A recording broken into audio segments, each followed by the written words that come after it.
Hi hello ಮಕ್ಕಳೇ, ಏನಪ್ಪ ma'am ಏನು ಹೇಳ್ತಾ ಇದ್ದಾರೆ ಅಂತ ಪ್ರಶ್ನೆಗಳು ಬರ್ತಾ ಇದೆಯಾ? ಬರಲೇಬೇಕು ಮಕ್ಕಳೇ.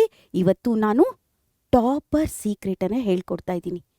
ಏನಪ್ಪ ಅದು ಅಂತ ಹೇಳಿದರೆ, ನಿಮಗೆ 8 ಮಾರ್ಕ್ಸ್ ಖಚಿತ. ಅದಕ್ಕೇನು ಮಾಡಬೇಕು ಅಂತ ಹೇಳಿದರೆ, ನೀವು 4 ಪ್ರಶ್ನೆ 2 ಪ್ಯಾರಾಗ್ರಾಫನ್ನು ಪದ್ಯವನ್ನು ಬಾಯ್ಹಾಟ್ ಹಾಕಿದರೆ ಆಯಿತು. ಹಾಗಿದ್ರೆ ಬನ್ನಿ ಮಕ್ಕಳೇ, ಇವತ್ತಿನ ತರಗತಿಯಲ್ಲಿ ನಾವು ನೋಡೋಣ. ಏನಪ್ಪ ಅಂತ ಹೇಳಿದರೆ, ಇಲ್ಲಿ 8 ಸ್ಟಾಂಜಾ ಅಂತ ಹೇಳಿದೆ.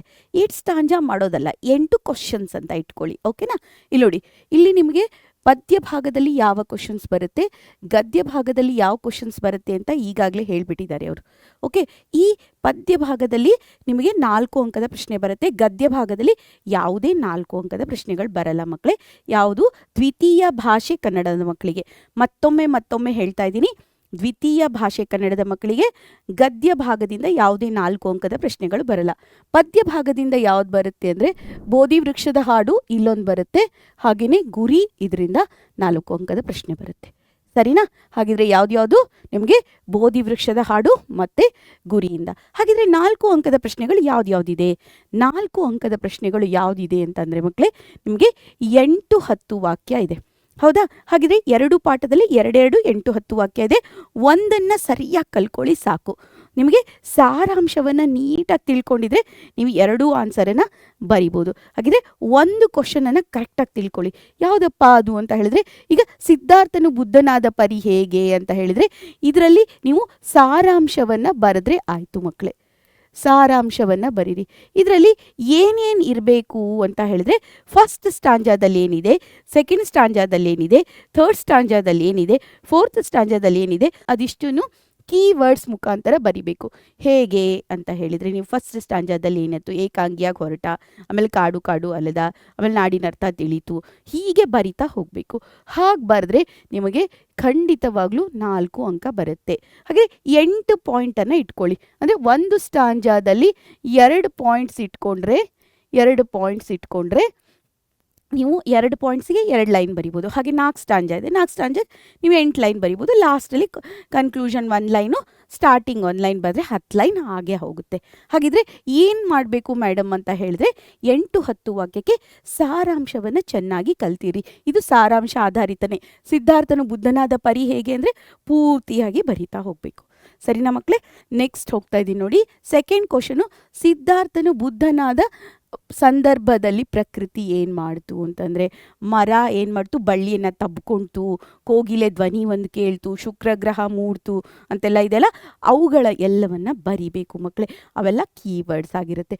ಹಾಗೆಯೇ ಏನು ಮಾಡಬೇಕು ಅಂತ ಹೇಳಿದ್ರೆ, ಅವನು ಏಕಾಂಗಿಯಾಗಿ ಹೊರಟಾಗ ಏನಾಯಿತು ಅನ್ನೋದನ್ನು 1-2 ಲೈನ್ ಬರೆದ್ಬಿಟ್ಟು, ಆಮೇಲೆ ನೆಕ್ಸ್ಟು ಕನ್ಕ್ಲೂಷನ್ನಲ್ಲಿ ಏನು ಮಾಡಬೇಕು ಅಂತ ಹೇಳಿದರೆ, ಗಿಡಗಳು ಏನು ಮಾಡಿದ್ವು, ಹೇಗೆ ತಬ್ಬಿಕೊಂಡು, ಹೇಗೆ ಸಂತಸದಿಂದ ಕುಣಿತಾ ಇದ್ವು ಅಂತ ಅನ್ನೋದನ್ನು ಬರೆದ್ರೆ ಆಯಿತು. ಹಾಗಿದ್ರೆ ಇಲ್ಲೂ ಕೂಡ ಅಷ್ಟೇ, ನಿಮಗೆ 4 ಅಲ್ಲಿ 2 ಸ್ಟಾಂಜಾದಲ್ಲಿ ಜಾಸ್ತಿ ಬಂದಿರೋದು ಇದೆಲ್ಲ ಬುದ್ಧನಾದ ಪರಿ ಅಂತ ಹೇಳಿದಾಗ, ಅವಾಗ 8 ಪಾಯಿಂಟ್ಸ್ ಬರುತ್ತೆ. 8 ಪಾಯಿಂಟ್ಸು ಕನ್ಕ್ಲೂಷನ್ನು ಮತ್ತು ಸ್ಟಾರ್ಟಿಂಗ್ ಪಾಯಿಂಟ್ಸ್ ಸೇರಿದರೆ 10 ಪಾಯಿಂಟ್ಸ್ ಸರಿ ಹೋಗುತ್ತೆ.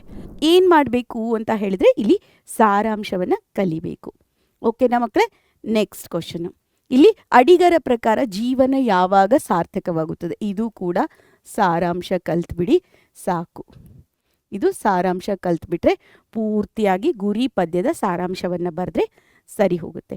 ಗುರಿ ಪದ್ಯದಲ್ಲಿ ಏನಾಗುತ್ತೆ, ಏನು ಭಾಳ ಹೇಗಿರಬೇಕು, ಹೇಗೆ ನಮ್ಮದು ಗುರಿ ಒಂದೇ ಗುರಿ ಇರಬೇಕು, ಹೆಗ್ಗುರಿ ಇರಬೇಕು, ಒಂದೇ ಹೆಗ್ಗುರಿಗಾಗಿ ನಾವು ಹೇಗೆ ಹೋರಾಡಬೇಕು, ಇದೆಲ್ಲನೂ ನೀವು ಬರಿತಾ ಹೋಗಬೇಕು. ಚಿಕ್ಕ ಚಿಕ್ಕ ಆಸೆಗಳಿಗೆ, ಅಳಿ ಆಸೆಗಳಿಗೆ ನಾವು ಮನಸ್ಸನ್ನು ಕೊಡಬಾರ್ದು ಅಂತ ಹೇಳಬೇಕು. ಹಾಗಿದ್ರೆ ಇಲ್ಲೂ ಕೂಡ ಅಷ್ಟೇ, ಇಲ್ಲಿ 8 ಪಾಯಿಂಟ್ಸನ್ನು ಇಟ್ಕೊಳ್ಳಿ ಮಕ್ಕಳೇ. 8 ಪಾಯಿಂಟ್ಸ್ ಇಟ್ಕೊಂಡ್ರೆ ನೀವು ಕನ್ಕ್ಲೂಷನ್ನು ಮತ್ತು ಫಸ್ಟು ಸ್ಟಾರ್ಟಿಂಗ್ ಒಂದು ಲೈನ್ ಬರೆದ್ಬಿಟ್ರೆ ಮುಗಿದು ಹೋಗ್ಬಿಡುತ್ತೆ. ಸರಿನಾ? ಓಕೆ. ನೆಕ್ಸ್ಟ್ ಕ್ವಶನ್ ಅಂತೂ ಪೂರ್ತಿ ಪದ್ಯದ ಸಾರಾಂಶ ಇದೆ, ಮತ್ತೇನು ಹೇಳಬೇಕಾಗಿಲ್ಲ.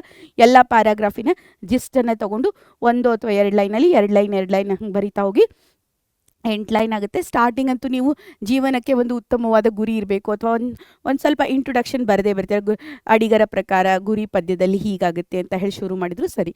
ಲಾಸ್ಟಲ್ಲೂ ಕೂಡ ನೀವೇನು ಮಾಡ್ಬೋದು ಅಂತ ಹೇಳಿದ್ರೆ, ಅಡಿಗರ ಪ್ರಕಾರ ಹೀಗಿತ್ತು ಅಂತ ಹೇಳಿ ಬರೆದ್ರೆ ಆಯಿತು ಮಕ್ಕಳೇ, ಇಷ್ಟೇ ನೀವು ಬರಿಬೇಕಾದದ್ದು. ಹಾಗಿದ್ರೆ ನೀವು 2 ಪದ್ಯದ ಸಾರಾಂಶವನ್ನು ನೋಡಿಕೊಂಡ್ರೆ 4 ಆನ್ಸರಿಗೆ ನೀವು ಬರಿಬೋದು. ಹಾಗೆಯೇ 4 ಆನ್ಸರ್ ಕೊಡ್ತಾರಾ ಮ್ಯಾಮ್? ಇಲ್ಲ, ಯಾವುದಾದ್ರೂ ಒಂದು ಪದ್ಯದ್ದು 2 ಕ್ವಶನನ್ನು ಕೊಡ್ತಾರೆ, ನೀವು ಒಂದನ್ನು ಬರಿಬೇಕು. ನೀವು ಎರಡು ಪದ್ಯದ ಸಾರಾಂಶವನ್ನು ಕಲ್ತ್ಕೊಂಡ್ರೆ 2 ಸಾರಾಂಶವನ್ನು ಬರೆದ್ರೆ ಆಯಿತು, ಅಷ್ಟೇ ನಿಮಗಿರೋದು, ಬೇರೆ ಏನೂ ಇಲ್ಲ ಇಲ್ಲಿ. ನೆಕ್ಸ್ಟ್ ಏನು ಬರುತ್ತೆ 4 ಅಂಕದ ಪ್ರಶ್ನೆಯಲ್ಲಿ ನಿಮಗೆ ಬೈ ಹಾರ್ಟ್ ಅಂದರೆ ನಿಮಗೆ ಮೆಮರೈಸ್ ದ ಪೋಯಮ್ ಇರುತ್ತಲ್ಲ, ಕಂಠಪಾಠ ಮಾಡಿ ಬರೆಯೋದಿರುತ್ತೆ. ಇಲ್ಲಿ 2 ಪ್ಯಾರಾಗ್ರಾಫ್ ಇದೆ, 2 ಪ್ಯಾರಾಗ್ರಾಫ್ನ ಕಲಿಬೇಕಾ ಮ್ಯಾಮ್ ಅಂತ ಹೇಳಿ ಕ್ವಶನ್ ಬರುತ್ತೆ. 2 ಪ್ಯಾರಾಗ್ರಾಫ್ ಬೇಡ, ಇದು ಒಂದನ್ನು ನೀವು ಕರೆಕ್ಟಾಗಿ ಕಲ್ತ್ರೂ ಸಾಕು. ಯಾಕಂದರೆ ಎರಡನ್ನೇ ಕೊಡ್ತಾರೆ, ಇವೆರಡರಲ್ಲಿ ಒಂದನ್ನು ಬರೆಯೋಕ್ಕೆ ಕೊಡ್ತಾರೆ, ಇದು 2ರಲ್ಲಿ ಒಂದನ್ನು ಬರೆಯೋದಕ್ಕೆ ಕೊಡ್ತಾರೆ. ನಿಮ್ಗೆ ಒಂದು ಸರಿಯಾಗಿ ಬಂದಿದ್ರೆ ಸಾಕು, ಒಂದು ಕರೆಕ್ಟಾಗಿ ಬರೆದು ಪ್ರಾಕ್ಟೀಸ್ ಮಾಡಿ ಕಲ್ತ್ಕೊಳ್ಳಿ, ಆವಾಗ ಈಸಿ ಆಗುತ್ತೆ ನಿಮಗೆ. ಓಕೆ, ಬರೆದು ಬಿಡಬೇಕು. ಫಸ್ಟು ನೀವು ಹೇಳ್ಕೋಬೇಕು ಮನಸ್ಸಲ್ಲಿ, ಅದನ್ನು ಹೇಳ್ತಾ ಹೇಳ್ತಾ ಬರಿಬೇಕು. ಹೇಗಂದರೆ ಕೆಸರೊಳಿದ್ದರೆ ಮೇಲೆ ಬಾಂದಳವ ನೋಡಿ, ಮಿನುಪ ರವಿಕಿರಣಗಳ ಸಿರಿಗೆ ಮೆರೆದಾಡಿ, ಈ ಥರ ನೀವು ಹೇಳ್ತಾ ಹೇಳ್ತಾ ಹೇಳ್ತಾ ಬರಿತಾ ಹೋಗಬೇಕು. ಓಕೆನಾ ಮಕ್ಕಳೇ? ಹಾಗಿದ್ರೆ ಇದನ್ನು ಈ 4 ಯಾವುದಾದ್ರೂ ಒಂದನ್ನು ಬೈ ಹಾರ್ಟ್ ಹಾಕಿ, 2 ಹಾಕಬೇಕು ಅಂತಿಲ್ಲ, ಯಾಕಂದರೆ 2ರಲ್ಲಿ ಒಂದನ್ನು ಬರೀರಿ ಅಂತ ಕೊಡ್ತಾರೆ. ಮ್ಯಾಮ್ ನಾ 2 ಬೈ ಹಾರ್ಟ್ ಹಾಕ್ತೀನಿ, 2 ಬರಿತೀನಿ ಅಂತ ಹೋಗಬೇಡಿ, ನಿಮ್ಮ ಮಾರ್ಕ್ಸ್ ಏನು ಎಕ್ಸ್ಟ್ರಾ ಕೊಡಲ್ಲ. ಫಸ್ಟ್ ಯಾವ್ದು ಬರೆದಿರ್ತೀರಾ ಅದಕ್ಕೆ ಕೊಡ್ತಾರೆ. 1 ಲೈನಿಗೆ 1 ಅಂಕ ಅಂತ ಹೇಳಿಕೊಟ್ರೆ 4 ಲೈನಿಗೆ 4 ಅಂಕ ಇರುತ್ತೆ. ಹೀಗಾಗಿ ಇವೆರಡರಲ್ಲಿ ಒಂದನ್ನು ಬೈ ಹಾರ್ಟ್ ಹಾಕಿ, ಆವಾಗ 4 ಅಂಕ ಬರುತ್ತೆ. ಅಕಸ್ಮಾತಾಗಿ ಈ ಪದ್ಯ ಕೊಡಲಿಲ್ಲ, ಈಗ ನೆಕ್ಸ್ಟ್ ಈ ಪದ್ಯ ಕೊಟ್ಟರು, ಯಾವುದು ಬೋಧಿ ವೃಕ್ಷದ ಹಾಡನ್ನು ಕೊಟ್ಟರು. ಬೋಧಿ ವೃಕ್ಷದ ಹಾಡನ್ನು ಕೊಟ್ಟಾಗ ನೀವೇನು ಮಾಡಬೇಕು ಅಂದರೆ, ಇವು 2ರಲ್ಲಿ ನಿಮ್ಗೆ ಯಾವ್ದು ಈಸಿ ಇದೆ ಆ ಒಂದು ಸ್ಟಾಂಜಾನ ನೀವು ಬೈ ಹಾರ್ಟ್ ಹಾಕಿ. 2 ಸ್ಟಾಂಜಾ ಕೊಟ್ಟಿದ್ದಾರೆ, ಅದರಲ್ಲಿ 1 ಸ್ಟಾಂಜಾನ ಬೈ ಹಾರ್ಟ್ ಹಾಕಿ ಸಾಕು.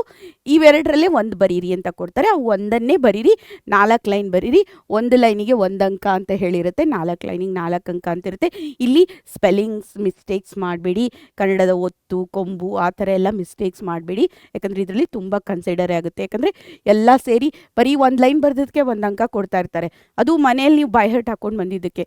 ಹೀಗಾಗಿ ನೀವೇನು ಮಾಡಬೇಕು ಅಂದರೆ ಪಂಕ್ಚುವೇಷನ್ ಮಾರ್ಕು, ಇಲ್ಲಿ ನೋಡಿ, ಇಲ್ಲಿ 1 ಲೈನ್ ಇದೆ, ಇಲ್ಲಿ 2 ಲೈನ್ 1 ಅಂತ ಇದೆ, ಇವೆಲ್ಲ ಅಲ್ಲಿ ಕೊಟ್ಟಿರ್ತಾರೆ, ಅದನ್ನು ನೀಟಾಗಿ ಬರೀರಿ. ಸರಿನಾ? ಇದನ್ನು ಹೇಗೆ ಬೈ ಹಾರ್ಟ್ ಹಾಕೋಬೇಕು ಮ್ಯಾಮ್ ಅಂತ ಕೇಳಿದರೆ, ಬರಿತಾ ಇರಬೇಕಾದ್ರೆ ಏಕಾಂಗಿ ವೀರನಂತೆ ಮಧ್ಯರಾತ್ರಿ ಎದ್ದನು ಅಂತ ಹೇಳಿ, ಮಡದಿ ಮಗುವ ತೊರೆದನವನು ಅಂತ ಹೇಳಿ, ಹೀಗೆ ನಿಮ್ಮ ಮನಸ್ಸಲ್ಲಿ ಹೇಳ್ತಾ ಹೇಳ್ತಾ ಹೇಳ್ತಾ ಬೈ ಹಾರ್ಟ್ ಹಾಕೊಂಡು ಹೋಗಬೇಕು. ಹೇಳಿದ್ದನ್ನು ಬರೆದು ತೆಗೆದು ಪ್ರಾಕ್ಟೀಸ್ ಮಾಡಬೇಕು ಮಕ್ಕಳೇ. ಸರಿನಾ?